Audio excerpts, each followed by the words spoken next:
Hi, this is Grace Power, and this morning I was thinking about the documentary I watched years ago called The Zeitgeist. And since I watched that one, I think they've come out with some different ones. But I'm just going to talk about the one that I watched where there was three parts to it. One part was about the world's banks and kind of wanting to use that World Bank to control, uh, really kind of control the world. And so it just kind of showed what a lot of people weren't really aware of, that there is like a World Bank system. And so anyways, you can watch the documentary, and that's what I wanted to do this review about, was just to encourage people to go and watch it if they haven't.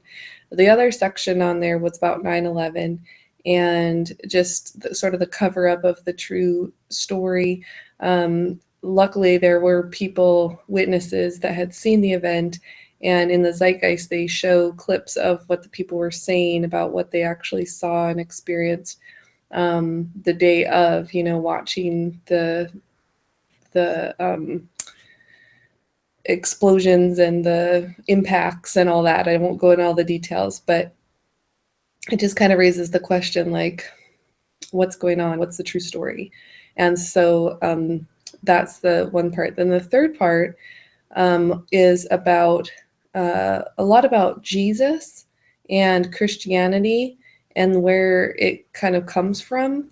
And also, it was the first time I had been exposed to the idea of, or the history of sun gods, that there were other gods that were worshipped and part of history that were based on the movements of the sun and the stars. And it was as putting, like, how in the Bible Jesus is the Son of God.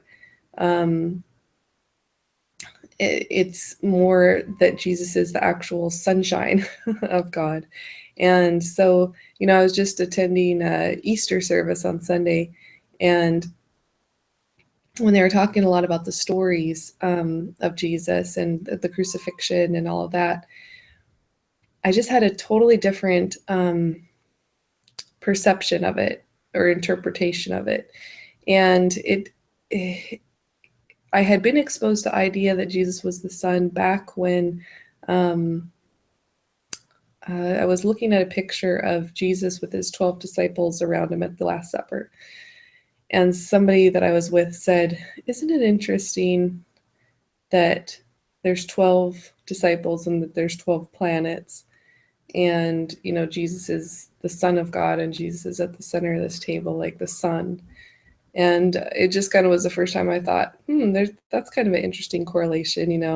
And I know that, I've been raised as a Christian, and so I just thought, well, God has, he does bring a lot to similarities with numbers, and he's always using like 12 and 7 and different numbers that are used throughout the Bible. So I thought, well, 12 was just kind of one of those numbers. Maybe that's, just a godly thing. And but it still raised the question, like, oh yeah, the Son, 12 disciples, like, that is kind of interesting.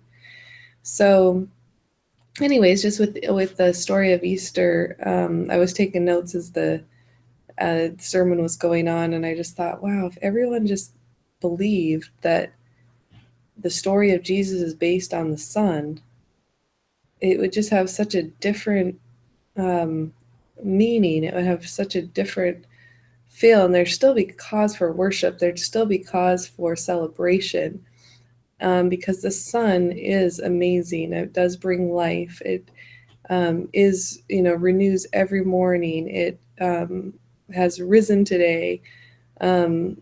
Stellar,